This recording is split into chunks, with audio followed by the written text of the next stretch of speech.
अस्सलाम वालेकुम फ्रेंड्स, क्या हाल है आप सबका। उम्मीद करता हूँ आप सब खैरियत से होंगे। फ्रेंड्स, मैं हूँ अज़ीज़ और आप इस वक्त देख रहे हैं एज़ी टेक। फ्रेंड्स, आज की जो वीडियो है ये एहसास प्रोग्राम के हवाले से जो पॉलिसी चेंज हुई है इसके मतलब मैं आपको बताऊँगा। और इसका जो एक लिंक है वो मैंने डिस्क्रिप्शन में दे दी है। आप यहाँ से इजीली वेबसाइट ओपन कर सकते हैं। तो मैं आपको बताऊंगा कि जो पॉलिसीज़ चेंज हुई हैं उनमें पहले हमें टेक्स्ट करना पड़ता था 8171 पर, अब ऐसा कुछ भी नहीं करना पड़ेगा। आप घर में बैठ के अपने मोबाइल से ही ये फॉर्म फिल कर सकते हैं। तो चलें मैं आपको बताता हूँ कि आप ये फॉर्म कैसे फिल कर सकते हैं। तो फ्रेंड्स, सबसे पहले आपने अपने क्रोम ब्राउज़र पे चले जाना है और एहसास प्रोग्राम की वेबसाइट है जो मैंने डिस्क्रिप्शन में लिंक भी दी है।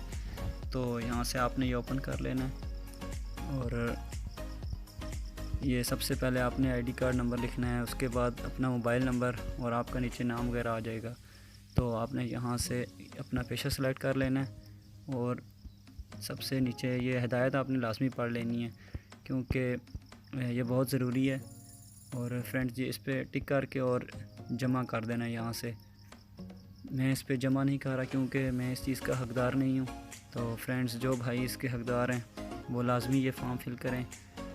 और अगर मेरी वीडियो आपको पसंद आती है तो इसको लाजमी लाइक करें और मेरे चैनल को सब्सक्राइब करें ताकि नेक्स्ट भी मैं जो भी वीडियो बनाऊं आपको अपडेट्स मिलती रहें। ओके फ्रेंड्स, थैंक यू, अल्लाह हाफ़िज़।